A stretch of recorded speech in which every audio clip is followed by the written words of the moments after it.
Naniniwala ang veteran broadcast journalist na si Arnold Clavio na maaaring ikapahamak ni Vice President Sara Duterte sa napipintong impeachment nito ang mga dokumento at report sa pagbabayad sa mga benepisyaryo ng confidential funds na pinirma nito under oath bago isinumite sa Commission on Audit o COA. Ibig sabihin, ayon sa kolom ni Arnold Clavio, sa Abante Tonight nitong May 25 ay na-certify niya o ni Vice President Sara Duterte na tama ang mga gasto at mga sumusuportang dokumento. Partikular na tinukoy ni Clavio ang Documents Advancing Payment o DAP para sa mga tumanggap ng confidential funds mula sa Office of the Vice President o OVP at Department of Education, kabilang si Mary Grace Piatos na kabilang sa mahigit 1,300 beneficiaries na kumpirmadong walang anumang record sa Philippine Statistics Office o PSA.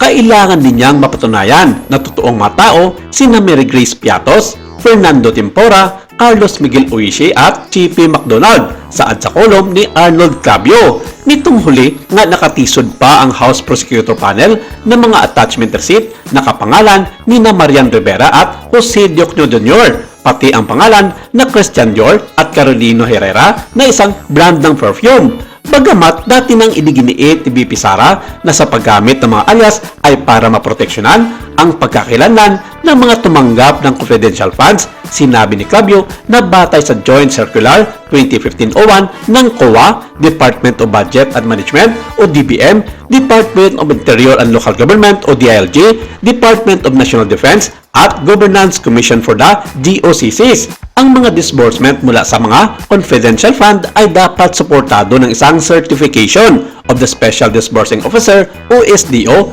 under oath at ang iba pang mga supporting documents ay nasa kustudiya ng ahensya at dapat nakatago sa isang vault. Natuklasan din na daang-daang DEP pa kung saan ang mga pangalan ay hindi nababasa, hindi kompleto, hindi nilagdaan, walang pangalan o walang petsa. May mga nakita na paulit-ulit na mga pangalan at nakatanggap ng confidential funds ang ibang beses. May mga lumalabas din ang DEP na isinumiti ng DepEd at OBP sa COA ay magkapareho.